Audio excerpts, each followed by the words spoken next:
नमस्कार दोस्तों, आज के समय में दुनिया भर के देश हाईटेक और स्टेल्थ टेक्नोलॉजी को बनाने पर काफ़ी ज़्यादा जोर दे रहे हैं।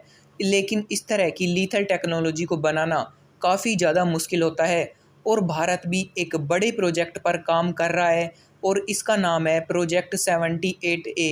इस प्रोजेक्ट के तहत भारत फ्यूचर वेपन्स बना रहा है, यानी कि जो स्टेल्थ और एकदम एडवांस टेक्नोलॉजी के हों, और भारत को इसमें एक सफलता भी मिल गई है।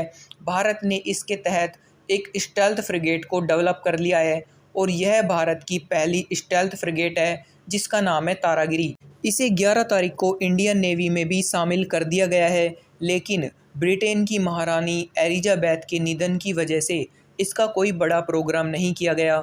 दोस्तों, इस फ्रिगेट की काफ़ी बड़ी अहमियत है क्योंकि यह स्टेल्थ फ्रिगेट है। फ्रिगेट वो शिप होती है जो एयरक्राफ्ट कैरियर के साथ चलती है, जैसे कि हमारा आईएनएस विक्रांत लॉन्च हुआ है, उसकी सुरक्षा की जिम्मेदारी और किसी भी तरह की मिसाइल लॉन्च करने में फ्रिगेट का इस्तेमाल होता है।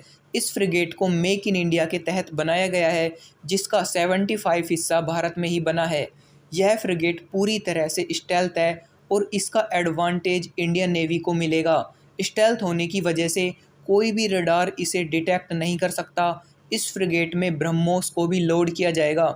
दोस्तों, इसके बाद यह फ्रिगेट चीनी नौसेना का काल साबित होगी और भारत ऐसे कुल 7 युद्धपोत बनाने वाला है।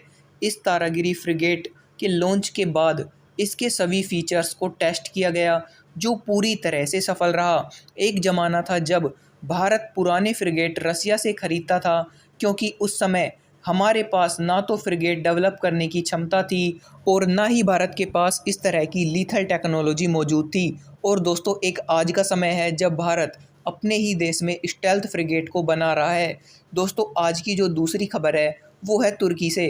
कुछ दिन पहले बाय कतर कंपनी के सीईओ ने एक स्टेटमेंट में कहा है कि हम इंडिया को कभी भी हमारे ड्रोन नहीं बेचेंगे। बाय कतर वो टर्किश कंपनी है जो TB2 ड्रोन बनाती है। इस ड्रोन का नाम आपने ज़रूर सुना होगा, क्योंकि यह वही ड्रोन है जिसने आर्मेनिया और अजरबैजान के युद्ध में एक बड़ी भूमिका निभाई थी और आर्मेनिया को घुटने टेकने पर मजबूर कर दिया था। इतना ही नहीं, इस ड्रोन का इस्तेमाल यूक्रेन ने भी किया रूस के खिलाफ, और रूस को भी इन ड्रोन से काफ़ी ज़्यादा नुकसान हुआ है। काफ़ी सारे रशियन सैनिक इन ड्रोन की हमलों की वजह से मारे गए और काफ़ी सारे रूस के जो टैंक है वो तबाह हो गए। इन ड्रोन्स का इस्तेमाल बांग्लादेश और पाकिस्तान भी करता है। हाल ही में बांग्लादेश ने टर्की से इन ड्रोन को ख़रीदा था और दोस्तों, पाकिस्तान के साथ टर्की की इस ड्रोन को लेकर डील को खुफिया तरीके से अंजाम दिया गया। इन दोनों देशों के अलावा भी और भी काफ़ी सारे देश हैं जो इन टर्किश ड्रोनों का इस्तेमाल करते हैं।